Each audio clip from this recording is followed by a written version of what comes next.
You're listening to Business Talk Radio, where we take business to the next level. Rapping with Dr. Jacalyn connects you with experts from all over the world to help you take charge of your career, your business, and your life. Rap along with us. Visit drjacalyn.com to learn how to become a guest or a sponsor. And now, the doctor is in.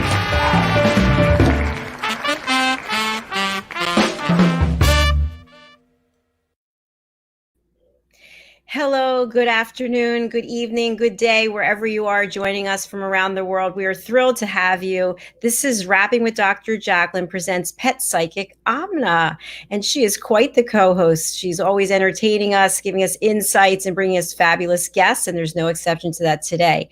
I am your host and executive producer, Dr. Jacalyn Kerbeck. I'm a certified life, career, yoga, and meditation coach. And without further ado, let's bring Aminah onto the program. Hello, my friend. How are you? Yay. It's sunny.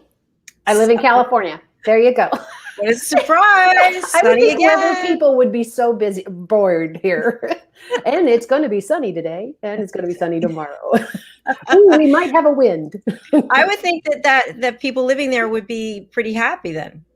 Yeah, you would think so. I mean, I surround myself with those people. Look, I got you. And I'm not giving you back. So, and you surround yourself with people that just move you forward. And that's who we have. I can't wait to talk about Oscar Garcia. Today's our guest. I'm stealing your thunder, but the people I'm blessed to have surrounded myself with when I started my business.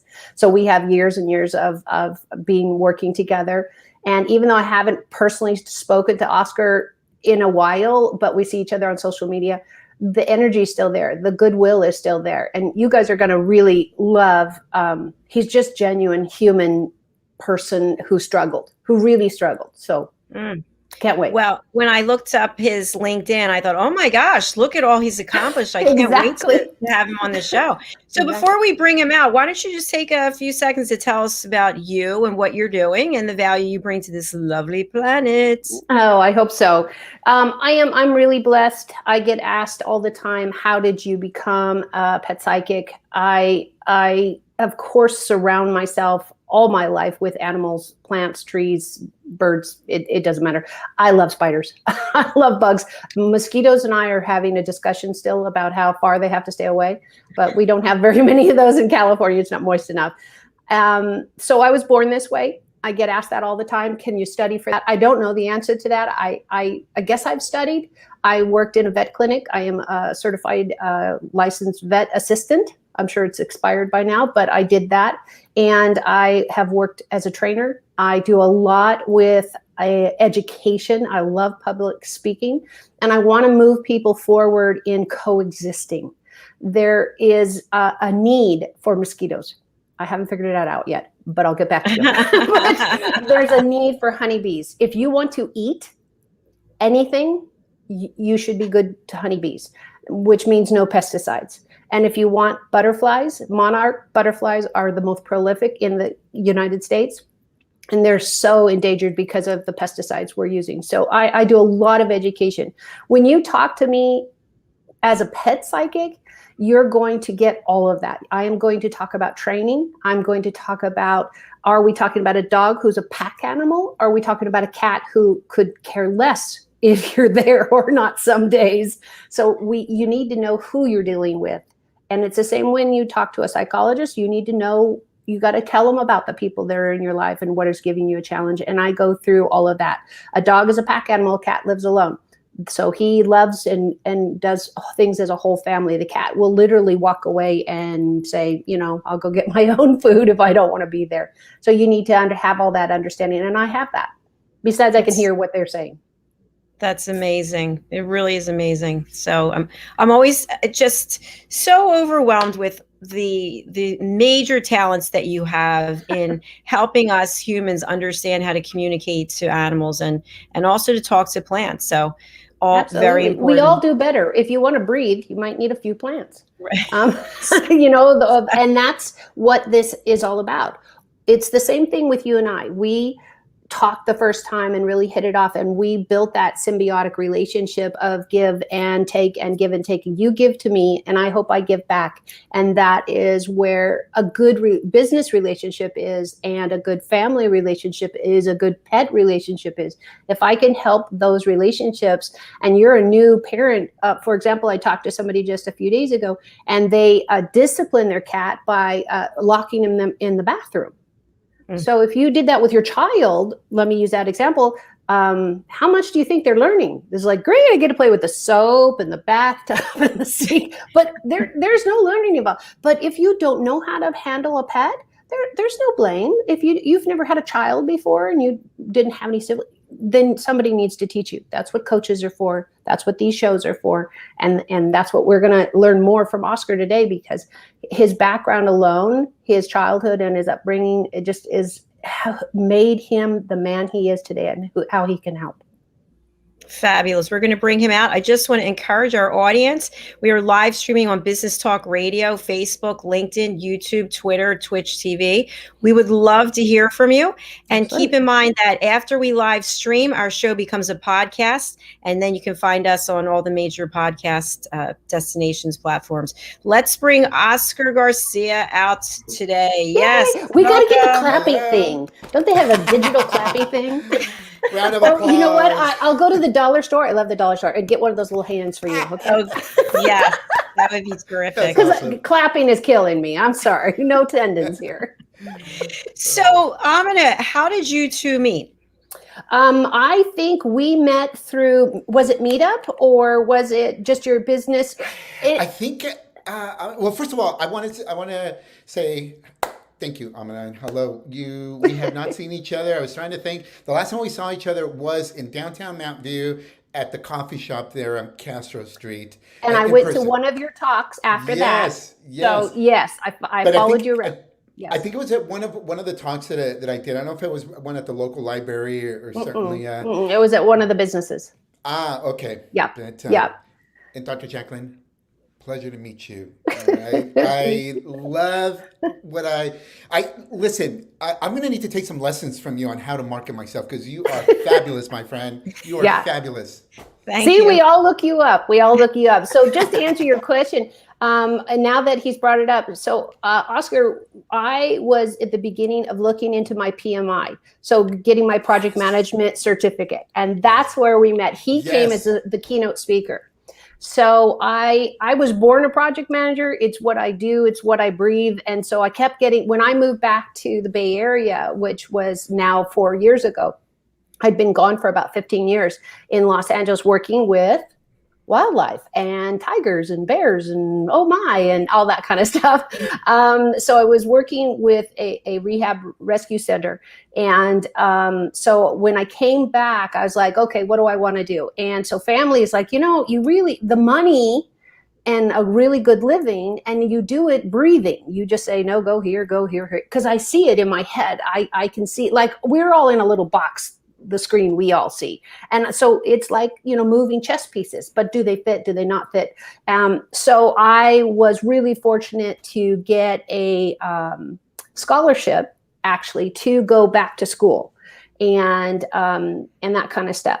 So I went to one of the classes that we're supposed to keep up our education, our outward education. And Oscar was Sunnyvale, I want to say community center something. Gosh, I cannot believe, because that was so long ago.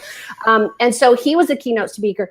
And I think I was writing as fast as I could. I had hands in those days. I was writing because you spoke about where I was, where I needed to be, where LinkedIn was a brand new baby to me.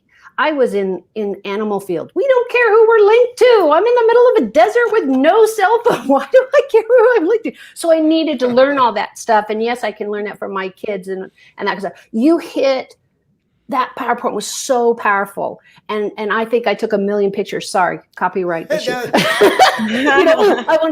I wanted to reread it, because when you get information, Jacalyn, you know this, when you get information for the first time, it's the same thing when I do readings. I repeat myself over and over. And see, coach, you've got to repeat yourself over, because it's a new concept. And they go, what? My dog said, what? So then I go, you got to go in the back door and the front door and repeat it. So I was like, oh, I got to see these slides again. And they gave us a handout of the things he was going to talk about. What was the topic? What was the topic? Yeah, the topic was on building your professional brand and also nourishing relationships. Right. And So that's where LinkedIn came in. Yes. Okay. So do you see that of growing your professional Yes. platform and that kind of stuff? And he talked about his logo. We'll get that, and changes, and talked about his childhood, which we're going to really get into, because it's who the man you see before us is, and we are a product of that. But his trajectory, totally different from mine. I have a talking mother who does public speaking, and all my sisters and I talk. My brother just doesn't care, so he doesn't do it. But we are a product of where we came from. So what I ended up doing with staying in touch with him and following him around for 3 more, and it was our network. And then I'd see his name pop up and say, oh, I got to go to that one. And I'd go all over the county, outside the county, just to be at his next talk. You think he was stalking you, Oscar? No, absolutely not. Learning. Because I was in the second to the front row. I don't sit in the front row. That's just like looking backwards or something for me. But I got to go to quite a few. I think a lot of the big corporations like Facebook and a couple of the others, they had him there. And so I was there with a couple others. I called him one day and said, I don't know what I'm doing. I don't know if I should be doing this. I know what I know, but I'd never done it publicly. So I was terrified when I would say, oh, well, I'm a pet psychic. And I'm waiting for people to go, oh, there's the door. Because it's weird. I'm sorry, it's weird. And so I obviously have a different confident level. I went to this man who his trajectory, and I'm going to leave it for you to tell him about your quietness. And I'm going to use that word to tell me. So you know what this man did? He didn't charge me. He met me in a coffee shop in like Sunnyvale. We met, midway ground to where he was. And he just said, no, you can do this. And I wrote, I can do that. He gave me to-do list, a short to-do list. And he said, you got this. You'll build your confidence. And I am the woman I am today because of people like him said, you can do this. You just have to one step at a time. If I can do it, you can do it. And he didn't use those words, but he used that energy for me. That's so amazing. This is my way to thank him and give back and say, people need to know that you can start with nothing. Mm-hmm. And Oscar, I want you to go from there, whatever you want to say. No, thank you. Thank you. I'm going to thank you so much.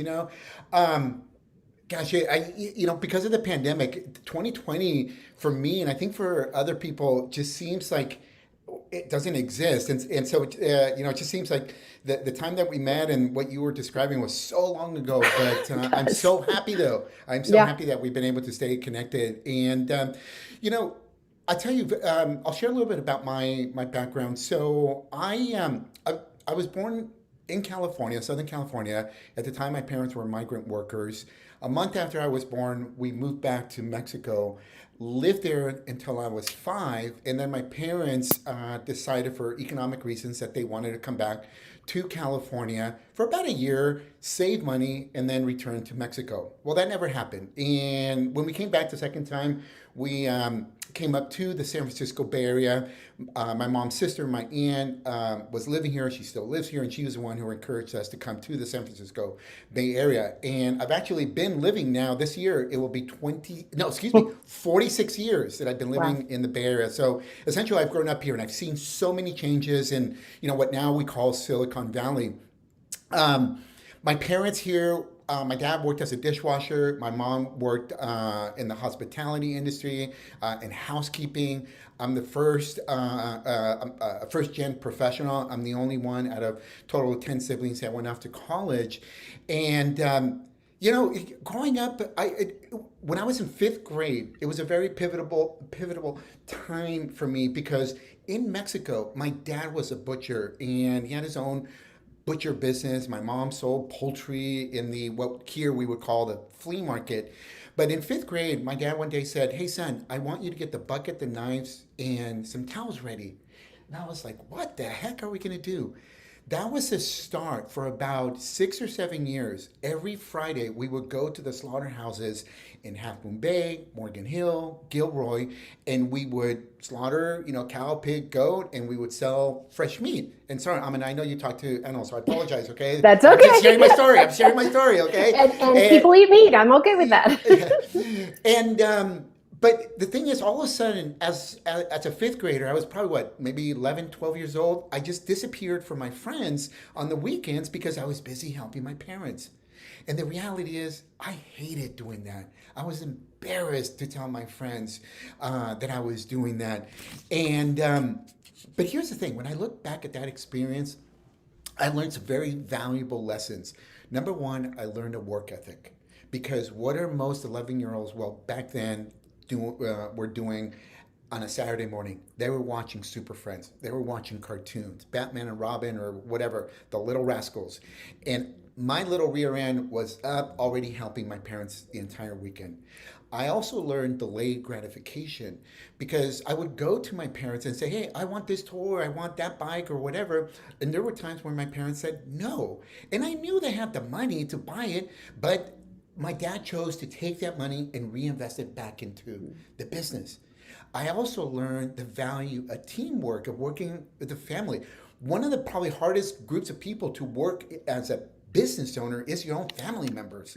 And so I learned that. And these are skills that helped me throughout my professional career and then on to my today as a business owner. So anyways. Thanks. Wow. We're going to leave that as a cliffhanger, is what I asked Oscar to do, so we can get the commercial in. Hopefully that's beautiful. Thank you so much. We've got a new sponsor, BIC Alliance. So we're going to play their clip first, and then we're going to hear from a couple of other folks. So stay with us. We'll be right back. Absolutely. It's what we do together that counts. The BIC Alliance story. A true story about faith over adversity, perseverance, and entrepreneurship. Read Earl's story and how he became an entrepreneur. Available on Amazon, Kindle, and Audible.com. For more information, contact Earl Hurd at earlhurd@bicalliance.com or call 1-800-460-4242. Hi, my name is Zane Carson, and I'm the author of this book, The World's First Tooth Fairy Ever.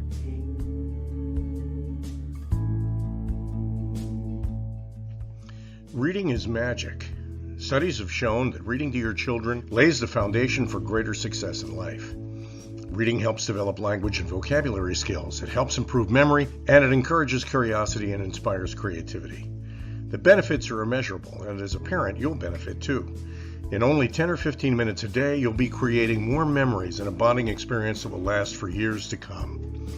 So take time to read to your children. Read them books about things that engage and interest them.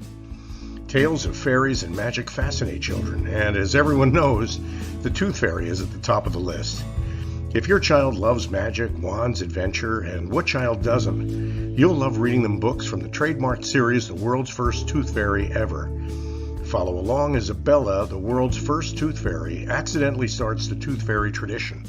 Learn the tricks of being a professional tooth fairy in the book, Bella Starts a Tooth Fairy School. Your child's imagination will soar as you read the adventures of Bella and her magic wand.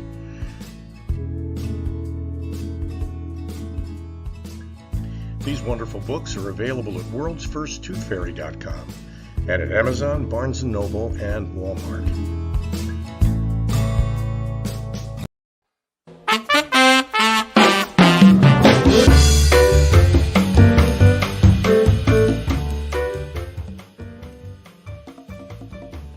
Hello, I'm Dr. Jacalyn. Rapping with Dr. Jacalyn presents A Better You. And here to tell us more is the creator of A Better You, Al Cini. Al, welcome to the show. Thank you, Dr. Jacalyn. It's always a pleasure working with you. And everyone out there, you might be a coach working with individuals professionally or personally, or you might be a consultant working with businesses, or you might be a trusted advisor specializing in an area like finance, let's say, or the law or healthcare. Whatever of those roles you relate to, you all have one thing in common, and that is you're working every day to help people become better versions of themselves, a better you. And Dr. Jacalyn's A Better You program is an opportunity for you to express your expertise in a particular area for 15 minutes in front of an audience of people who are looking for help from people like you. Yep. So, Dr. Jacalyn, maybe you can tell everybody how they can learn more about this. It's so easy. You go to abetteryou.tv and you sign up to book your session.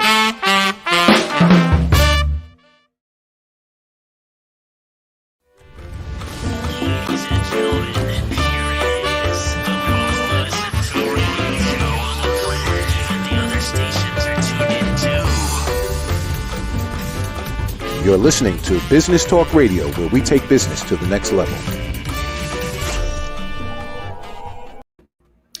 Welcome back to Rapping with Dr. Jacalyn, presents Pet Psychic Aminah.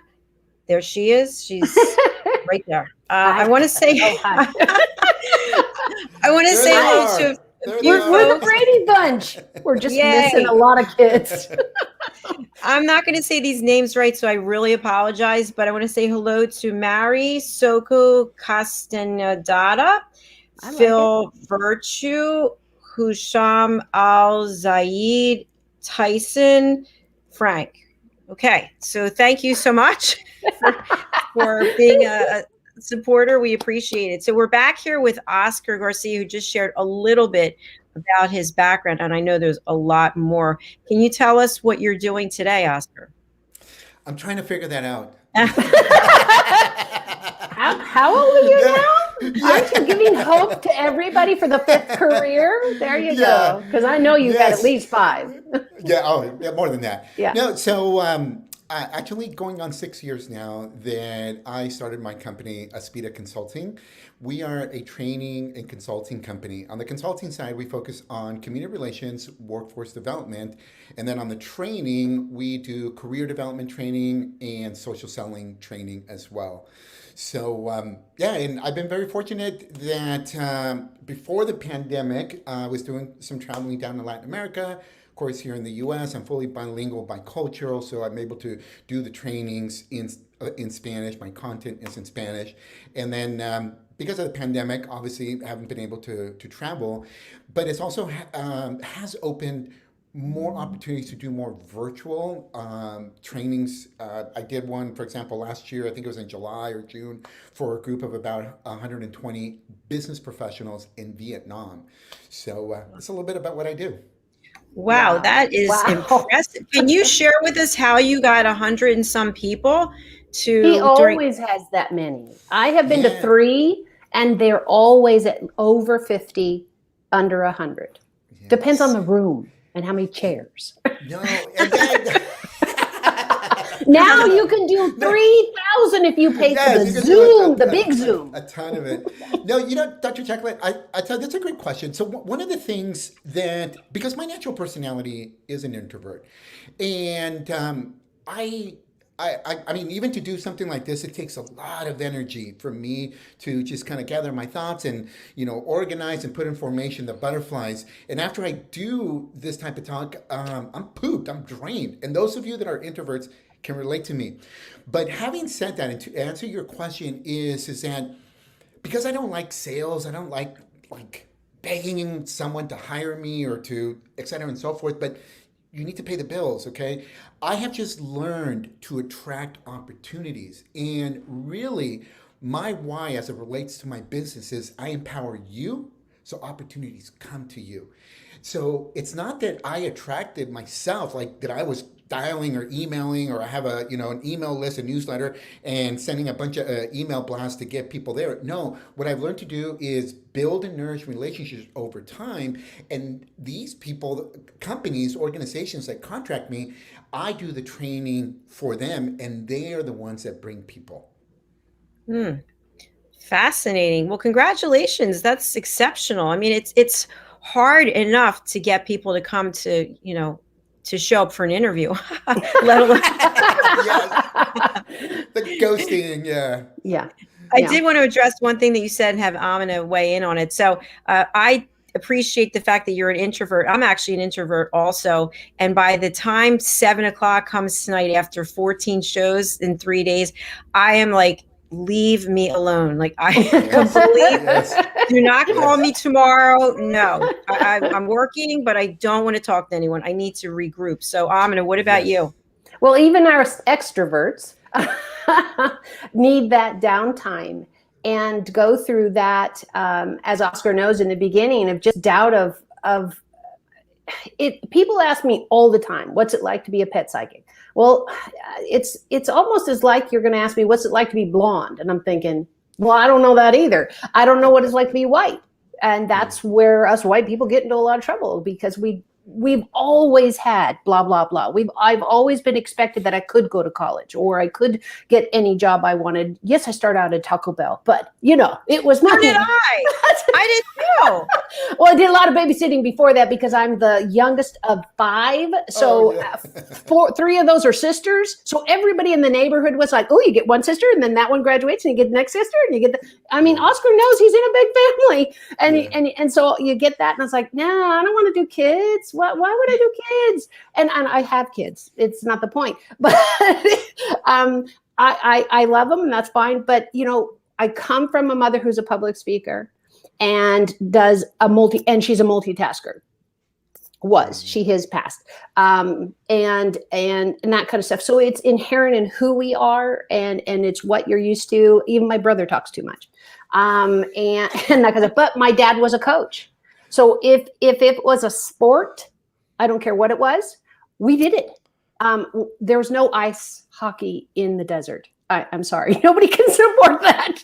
We might have all gone to an ice hockey rink for a cooler day, brought the lawn chairs and stuff, because it was like 120 during the day and the winds in the desert and all that kind of stuff. You should see somebody, this is totally off topic, but it's hilarious.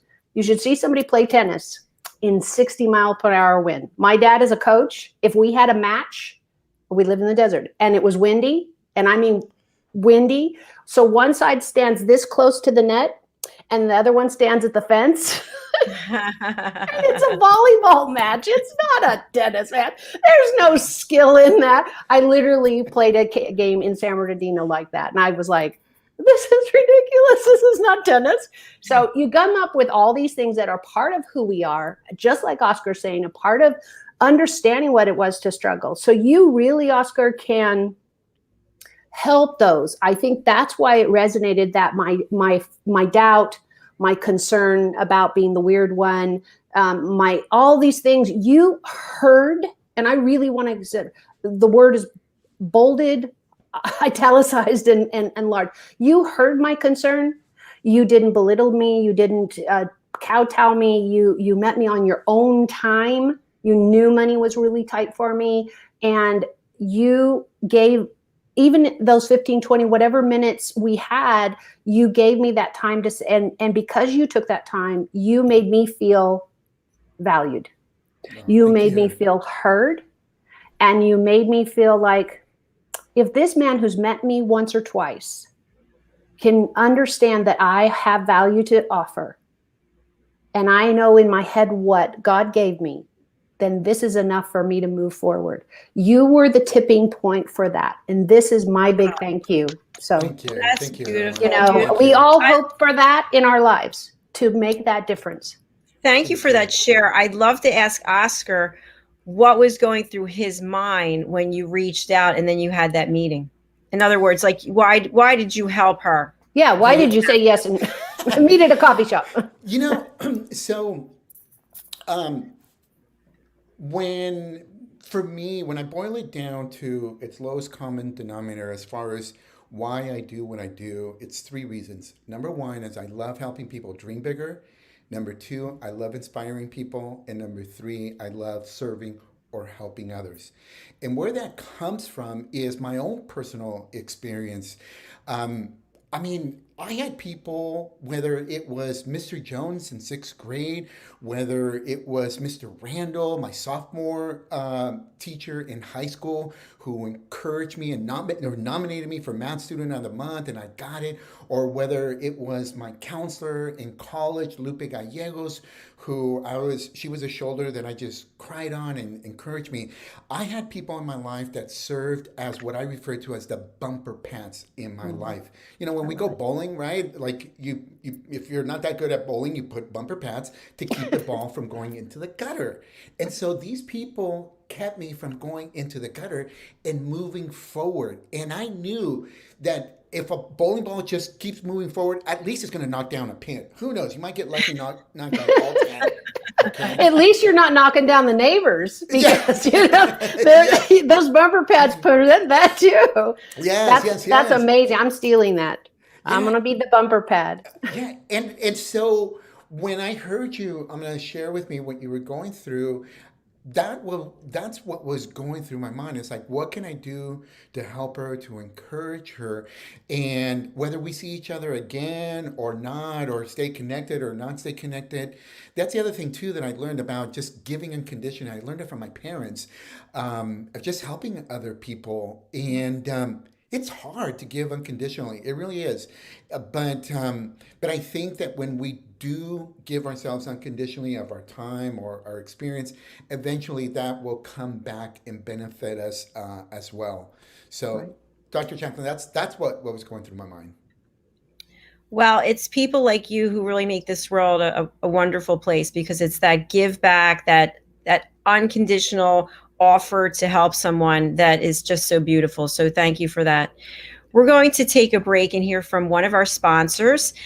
This is one of my, this is a company that I think is doing amazing things, and I really appreciate what they're doing. So the name of the company is listeningtosmile.com, and Ian Morris and Dana Cato are the owners, and they offer two things with their program. The first is frequency mindful music that has actual health benefits to help calm us down, smooth out our day. But at the same time, it's also licensed music that if you're a business owner, and I always say this all the time, people who have businesses and you're playing music in the public domain that you don't have a license for, you can be fined, and it can be a significant fine. So let's take a look at what they're offering, and we'll be right back after this break. Thank you. The music, services, and programs that we offer at Listening to Smile are based off of scientific studies and research, along with our own personal experiences and testimonials from our clients and our affiliates that we work with worldwide. My own personal journey began in around 2010, and I tried to find relief from a chronic illness that I was diagnosed with. And the traditional ways of healing, they tried to fit me in this box, and that didn't work for me for so many reasons. And this led me to a self-discovery that I never expected to be so life-changing. Healing is multifaceted. It requires us to really look at our whole selves and to get really honest about what we see. I started to see movement towards recovery when I started to integrate yoga into my life daily. When I started to incorporate the music into all aspects of my life, including my yoga practice, my healing completely accelerated. And listening to Smile's music helped me to open my consciousness. I was able to open my eyes to new perspectives and make changes that I needed to make in order to recover. The most noticeable difference that I saw right away, I mean like immediately after listening to my first frequency track, was how much my anxiety stopped, completely stopped. There was such a relief. My mind was actually quiet for the first time in so many years. I felt safe. I felt this comfort and this peace immediately. I continued to listen daily, and I found that amazing things were happening inside of me. I felt calmer, I felt happier. I felt like I was in this little bubble of peace. Physically, I started to see the changes happening. I started to see the things happening in my body that needed to happen for me to heal from my illness. I felt empowered, I felt hopeful, and something that I hadn't felt in years. This is why we at Listening to Smile integrate yoga and Listening to Smile music together. We see such a huge benefit from integrating the music into other modalities of healing. It accelerates these modalities. It steps them up to another level because it works on the brainwave states and the neural pathways in the brain. This is something that is not very easy for us to do alone at home, but the Listening to Smile music makes that possible. This is where real change happens. This is where the body and the mind sync up and work towards health of the being as a whole. That is true health. And listening to Smile frequency music will get you there.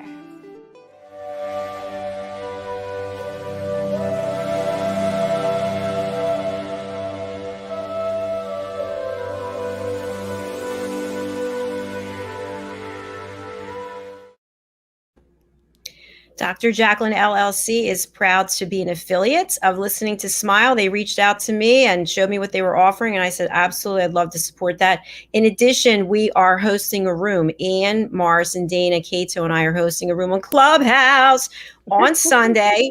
Clubhouse at 5 p.m. Eastern time, and we're going to be playing their music, and then we're going to take breaks and give people the opportunity to speak for 30 seconds. So join us on Clubhouse. Thanks for the little PR plug. Okay, back to you, Aminah, and back to you, Oscar. Oscar, I want to have him finish his story, where you've come now, because you're talking about being an introvert. How did you get the opportunities? Like, I think the city hired you for the one I went to, my first one, because we were in a city building. But I don't know that.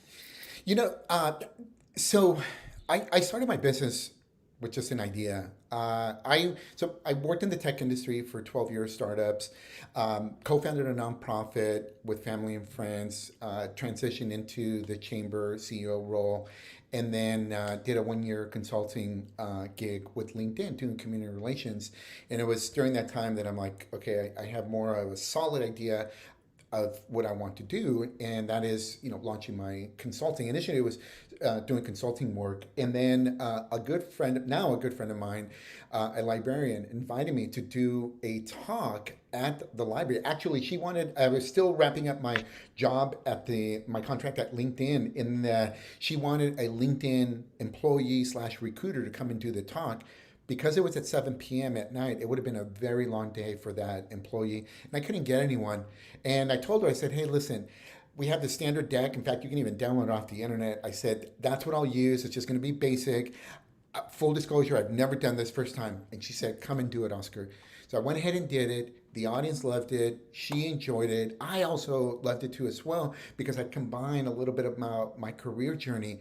And that was the start of doing the trainings. And, I've done now probably about 450 seminars, close to 20,000 professionals across now 5 continents. And a lot of the way that I promote myself is through LinkedIn or social media, and I do it in a way where I'm always looking to add value to people through my content that I post. And then I also do it in a way where I do share part of my story or message in there. I really refer to it, or I call it, about when you're writing or when you're communicating with people, I refer to it as let your heart be your pen. Let your heart be your pen. And that's what I've done, and it resonates with people. It keeps me top of mind, and it has led to many opportunities. Last month, I did virtually a webinar for 50 women entrepreneurs in Ecuador through the U.S. Embassy over there. They reached out to me. That's amazing. Wow, that's incredible. I might have to steal that tagline now, but I don't know how it'll work. But I mean, that must be, because that reminds me that the one I went to was on LinkedIn, and I have a daughter who's like the pro at LinkedIn, but we're in totally different fields. So her go-to was you have to blah blah blah blah blah, and I went, nah, I don't want to do that. and Oscar came in with that different part, that art. We're heart workers. Jacalyn, you're the same way. You have guests, and the ones I've gotten to watch, you have too many shows. So I put it on while I am going back and forth to listen to things.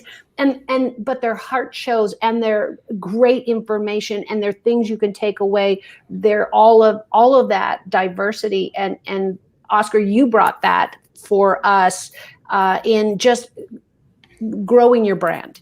So I really appreciate that, because that's where Jacalyn and I are at and can understand that. Well, and what it comes down to, it's something, again, also that I learned from my parents and watching them when they had their business, in that it is about relationship first, business second, relationship first, business second. And we forget that, right? And so, again, I mean, I'm sure both of you, because I've received it here, where you get these messages or invitations to connect on LinkedIn.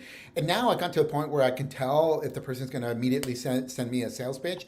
Yep. And oftentimes they do. And I'm like, oh my gosh. Oh I'm like, my did gosh. you even just take, like I get it. You're doing your job here. But can you at least personalize your message? Like last year I had this dude reach out to me during the pandemic offering to sell me LED lights for my office. I'm like, dude, do you not realize we're in the pandemic? I'm at home. I don't need an LED light. I need a ring light, not an LED light. Wait, you know what? I want to jump in on that, because I get contacted all the time now, right? Oh, I bet, All yeah. the time. And it's always people pushing stuff at me. Hey, I've got this for you. I got that for you. Really? Well, I don't care about any of the things that you have, because you're not even taking the time to understand about what it is I need. Right. So I do want to say hello to a couple of people. Poo Poo TJ, hello. Likes this video. Very nice. Ben Shy is in the house. Ben, we love to hear from you. He's amazing. Frank Alexander and David Mann, hello. That's wonderful. So I did want to talk a little bit, because we're talking about LinkedIn. With all these social media platforms, people literally running over to Clubhouse, hanging out there. I'm actually in a room right now that's been going for 30 hours. It just, people. But you must be exhausted. You just hang out there. Where's your pillow? I think it's called parking, where you just leave yourself there and it's a silent room. So my question is, what is the value today of LinkedIn? And do we think that LinkedIn will always have a place in terms of being a priority for social media? I'm going to start with you, Oscar. Yeah, that's a great question, Dr. Jacalyn. So LinkedIn, I think this year is 17 years old. So basically we have a junior in high school or a senior, depending, right?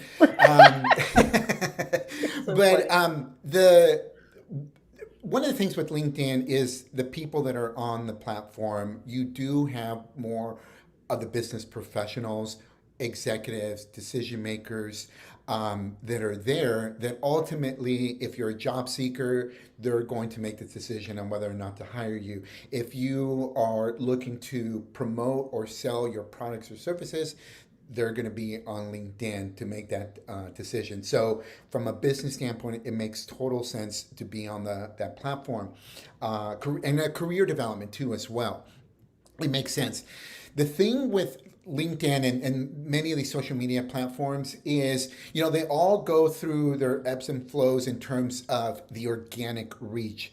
I remember back in, I think it's maybe around 2011, 12, when Facebook changed their algorithm, and it resulted in less people in my Facebook network seeing my post. And part of that meant that I had to pay, right, to promote my post. And I get it why Facebook does it. Right now, LinkedIn, even though it's a 17-year-old platform, the organic reach on LinkedIn is off the roof. Okay, you post something and it just takes off. In fact, I actually have the free version of LinkedIn. I've had it now for over a year, and I am kicking butt in the engagement of what I'm getting on LinkedIn. I know that one day that's going to change, and I'm going to have to start paying, et cetera, and so forth. It's very similar to what is happening right now with Clubhouse. The engagement, you could be, the shyest person on there, and you're going to get a bunch of people following you or whatever on Clubhouse. So that is part of the value here. Who is on the platform, and also that despite being 70 years old, LinkedIn, the organic reach is still very high on LinkedIn. Great points, Oscar. And, I have the premium version, because when I first started this platform, I was looking for guests. Now, fortunately, guests are coming to me. But yes. I like the fact that you could go to the third level and reach out to somebody through email. Aminah, what are your thoughts about the future of LinkedIn and the importance of the platform? Well, I'm going to make this fast because we got 1 minute. I'm all commitment for you. But I have an even broader education because I have family members who use it as a professional platform. I've got a daughter, and she's actually in another country, and she is looking for a new job in her field. So she is networking. She is. What was really cool, I had never heard of that. She networked into people who were in the field and above the field that she wants. And she connected with them, got to ask them about their job, got to ask them about, because she was looking to apply to that company that they worked for. So this is how professionals, I know at least in my family and a coworker at another job, they were both connecting with these people and saying, hey, how do you like working there? How do you like doing this? And these people came back with just terrific information that are inside the information. Yes, they do this. Yes, they do this. The salaries are competitive. Do they move you up? Do they move you down? So I'm talking about people with degrees, higher education degrees who are really looking for that connection. For me, I have the free one, and I wasn't looking to get a job, and all the platform was put together. So why would I do this? But I went ahead and did it. And my following loves, now I'm all animals. You're going to get a ton of stuff from Nat Geo from me. You're going to get a ton of stuff from this with this. And I'm going to educate you as much as I can of what's going on and get on my platform about my honeybees and stop killing them and blah, blah, blah. But because I want that justice. So I have a lot of, if you want to put like Black Lives Matter, I have a lot of people that I follow that are in their heart place. And I want to be in that heart place because it's where I live. And I want the bees saved, but I want lives saved. And it is wonderful because I've got that diversity of not only male, female, which I don't have on Facebook because, sorry, the guys on Facebook are just creepy. I'm sorry. I get 3 of them and they're humans, and the others are like, oh, hey, they try to either sell you something or, oh, I'd love to talk to you. You're so pretty. Oh, go away. I have enough confidence on myself. I don't need that. But LinkedIn, there is a demographic, I'm sorry, guys, who I will not add to my page because they all seem to come from the same job, and I'm going to leave that blank. I'll tell anybody privately, but not on a live cast. But it is the diversity I can get. It is the people I'm following. They move me forward. I have some business women owners that are of a different ethnicity, a different faith, I don't care. They lived somewhere else. I'm learning so much from them on a better way just to look at the world. And I love that. I love learning. I think Dr. Jacalyn and Oscar, we love learning something creatively new. And they're bringing that into my world of going, oh my God, I never looked at it from that perspective. And I got some white guy who called me out on, oh, come on, give it a break, blah, blah, blah. And, it doesn't matter. And I actually had a woman say this the other day on Facebook. And I said, and there's white privilege. And she's like, what? And I'm thinking, don't even get me started because, we just don't understand. And I love it.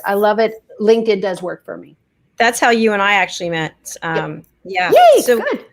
We're going to take a break and we're going to hear from the lovely Ashley Owens about networking, and then we'll be right back.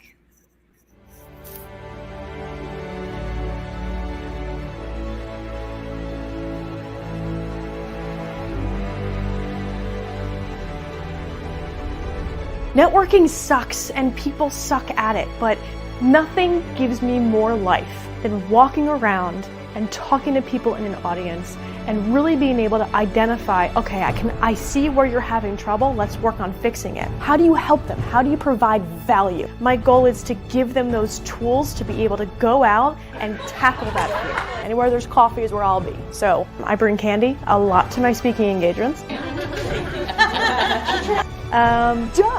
Of course that makes sense. I'm a little unconventional. Ashley was very knowledgeable. Very entertaining. I learned a few new things, and to me that's the key. What do you want them to say? How do you want to be perceived?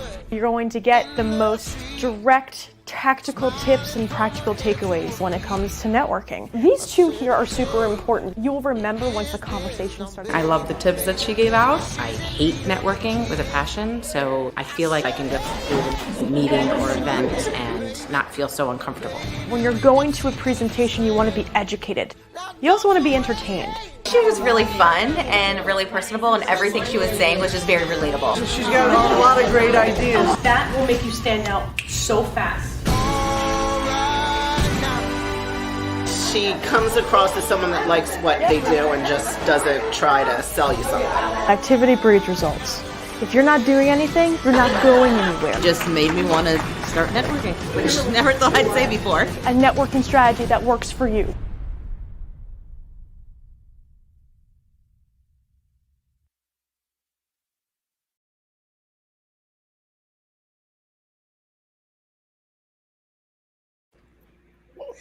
I have to give a shout out to Ashley Owens. When I think about how I got to be where I am today with these 14 shows, it all started with her. She interviewed me on her platform, and then someone else, and this, and this, and this, and this, and this, but it all started with her. So here's to you, Ashley Owens. Incredible. Well, and I think Oscar and I would agree on this completely. I love the last part, where you're going. And Yes. That's what we're all doing. That is definitely what we're all doing. So before we watched that clip, we were talking about LinkedIn and the value of that platform. And I agree. I think that LinkedIn will always, I should say always, but it's going to be around for a long time. One thing I'm wondering is, how much time do you think we spend individually and collectively on social media where it's not equating to any revenue? Oh, gosh, too much. No, see, here's the thing. I just like to keep things super simple, okay? Here's the thing. 99.9% of the people out there use social media socially, meaning for fun. Nothing wrong with that. However, in my case, and Aminah and you, Dr. Jacalyn, can tell, we use social media for business. And so... So therefore, from a fun standpoint, people, obviously, if it's fun, they're going to be spending a lot of time, however you define fun. I mean, I'm defining it very loosely, whether it's just because you want to see what's going on with family members, with your friends, or, maybe you have, something that you want to get off your chest, you post it or whatever. But from my standpoint, I'm on there, and I'm a power user on LinkedIn.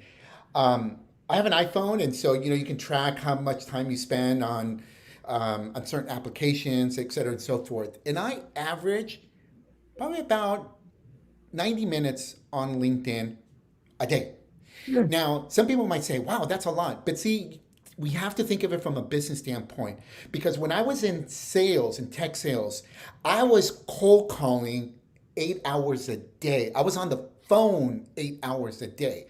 Imagine if I only spent 90 minutes a day. Either A, I would get fired, or B, you'd be like, damn, Oscar, you're amazing. Like, how efficient can you, how are you able to be so productive and be able to get gigs across the world and only spend 90 minutes on that?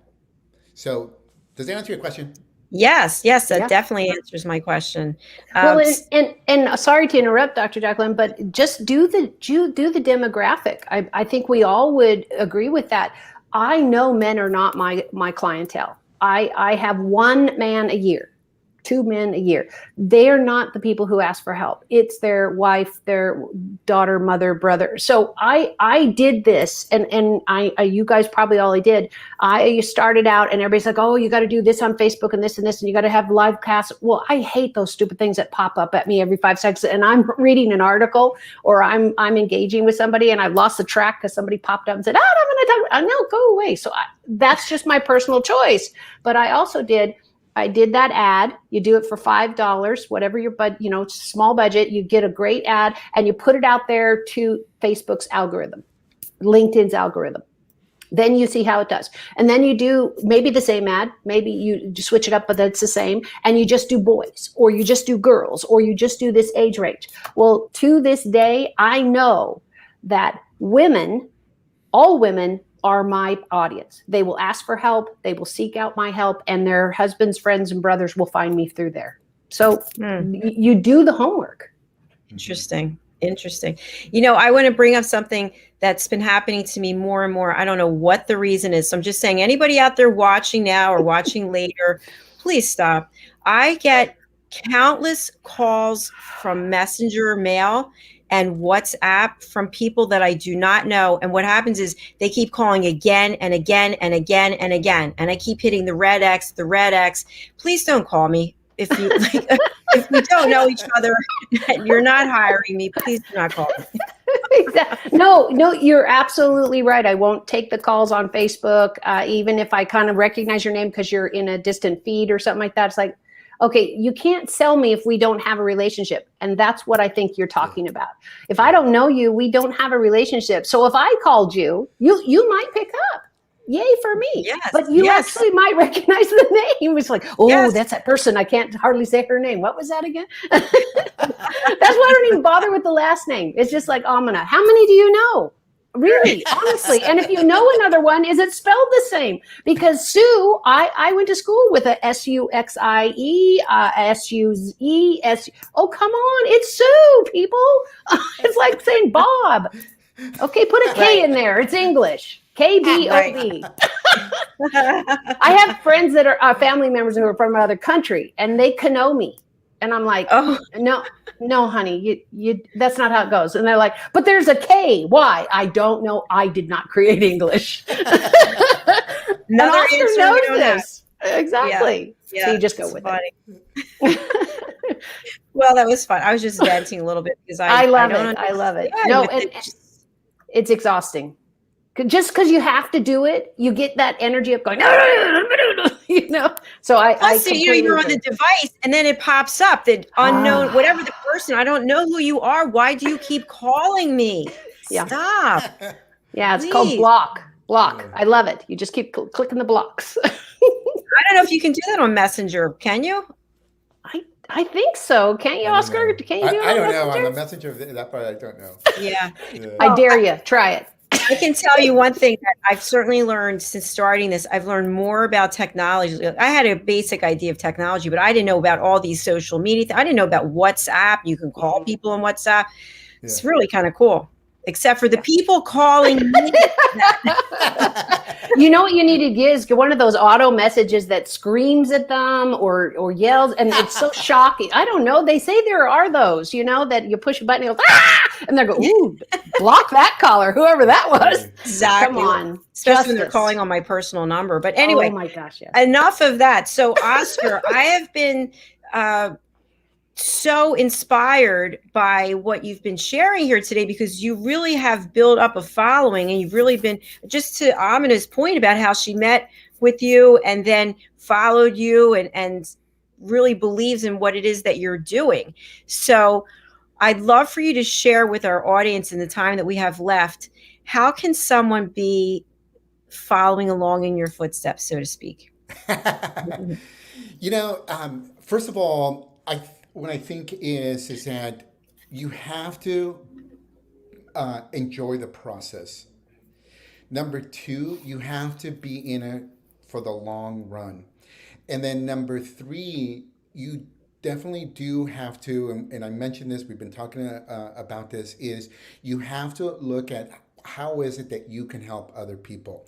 Now, going back to what I mean by the process is that, as in anything, right? If you want to learn how to play a particular sport, earlier I was talking about tennis, so if it's tennis, or if you want to be good in sales or in close certain deals, there's a process that you need to follow. Number two, being in it for the long run is we need to be patient. Many of us have this microwave mentality that we want things right away. Okay, we need to be patient. It has taken me over 25 years to be able to feel comfortable to get out of my shell. In fact, yesterday I received an email from an executive director of a local nonprofit asking me to do this video because they have this campaign. And I forgot that we're even connected on LinkedIn until she said, I follow you, Oscar. I love your post. I am an extrovert. I'm okay talking to people, but I'm just afraid of putting myself out there on social media. And I thought to myself, wow, that's exactly how I felt 25 plus years ago. But because I've stayed consistent and patient, I have been able to, and not that this is a competition or anything, but just to make my point, I have been able to feel more comfortable and quote unquote beat an extrovert in the game of being out there, right, and putting yourself. And then, the other part in terms of helping other people, that's truly what it is. I mean, again, just look at adding content or value. In fact, one of the things that I do every Friday on LinkedIn, I do what I call thank God for my network post. I just randomly pick someone on LinkedIn, take a screenshot of their profile on my phone, upload it onto LinkedIn, tag them, as a post, say something about them, and that's it. Sometimes people say thank you. Oftentimes they don't, but I don't care. I'm just doing that to highlight my network. I love that. And you know what? Thank you for the transparency that it took all of these years, because to your point about the microwave tech mindset, that is true. Everybody wants everything right now. They don't want to enjoy things as they go along, and you're really missing out. So that, and about helping other people, I think we can't say that enough. So thank you again for being here. We actually are needing to close because I have another show after this. So Oscar, we are running your banner, but for people who are listening on the radio, can you please let them know the best way to reach you? Yes, no, of course. You're welcome to go to aspiraconsulting.com, and that is ASPIRA consulting.com, and look me up there. Obviously, you can look me up on LinkedIn and send me an invitation to connect. But Dr. Jacalyn, Aminah, thank you so much for having me as a guest. Aminah, I love you. I had no idea that you felt this way about me, and just from the bottom of my heart, thank you so much, my friend. You put out good. You get so good sweet. Back. And that is what Dr. Jacalyn has given me, is the ability to invite people that I want to thank, because you were there when I was nothing. And not that I'm a big deal now, but I'm confident, I'm centered and all that. And Oscar, you were huge part, because you were there in the real beginning of me just deciding, oh God, I have to tell people out loud and not get the funny face. You do what? And you didn't do that. So Oscar, I would like to know, we'll talk about this later, but Jacalyn, just know I'm going to see if Oscar will come back on a monthly basis and teach us about coaching and things like that. So Oscar will be talking. No, I love it. One last thing I want to say, Dr. Jacalyn, your show, your tagline, Rapping with Dr. Jacalyn. I think today we wrap with the OG, with Oscar Garcia. So, oh, the OG. I love it. Great way to end the show. Folks, we're going to wrap it up. I've got another show, 5 o'clock, Stories of Hope, Inspiration, Overcoming Adversity. And then we've got a 6 o'clock show, The Variety Show. And then I'm taking this green screen down and I am relaxing. So kicking those high heels off that we don't have under those chairs. Yes. We'll see you all next time. See you next Take care. Bye, everyone. Bye-bye. For nearly 2,000 severely injured veterans, everyday life has become filled with barriers. Day-to-day simple tasks can become pretty daunting. I have to carry my chair up 2 flights of steps or have somebody do it for me. What scares me the most is just the falling. When I'm struggling with my house, I think, to have that one great barrier just knocked down, it's crucial. Home for Our Troops is a wonderful nonprofit that builds a mortgage-free, fully adaptive, handicap-accessible house. And there's no catch. It'll be our very first home that we've ever owned. This is a game changer. This is where your life begins again.